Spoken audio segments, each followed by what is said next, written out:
When it rains in Athens, Ohio, it pours. And when it pours, there's a high chance of flooding. This is almost entirely due to the city of Athens being in such a close proximity to a large river that used to run through the town. This river was originally known as the Hockhocking until the late 19th century.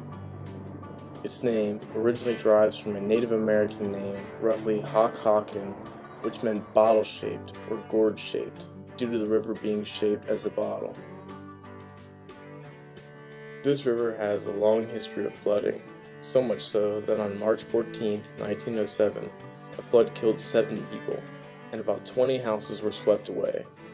It drowned many cattle and knocked down telegraph lines, which ceased contact to the outside world. John Baker, the revered president of OU from 1945 to 1961, said he thought the rechannelization would be impossible. "I'm not going to live long enough to see this done," he predicted. "We'll never possibly do it." Baker was no longer president for the worst floods of the 1960s. 1964, campus flooded, while Boyd Hall and West Green were still under construction. Unfortunately, just a short 4 years later, 1968, the worst flood in the university's history since 1907 happened. The cost of the flood of 1968 to Athens County was reported $8.9 million, with $750,000 of damage to the university that surrounds it. The flood of 1968 convinced Alden to push for the rerouting project after seeing the damage the flood caused to the university property, watching the students dive out of their dorms into the high floodwaters or crossing man-made walking bridges.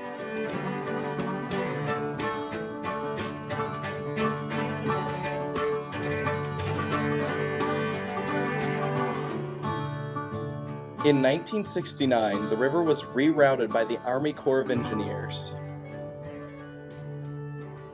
The $11 million project would reroute 5 miles of the river that went along West Green. This is where most of the damage was estimated to take place.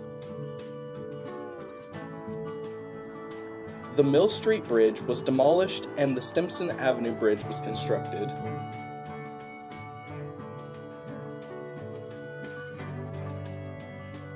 The massive rerouting of the river was completed in 1971. Ohio University paid for the project over 22 years at $375,000 a year to complete the project. The project averted $48 million in estimated flood damage.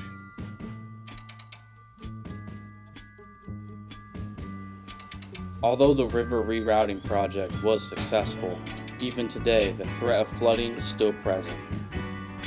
Now, the river stands as a shining example of not only the capabilities of human ingenuity, but motivation born out of necessity as well.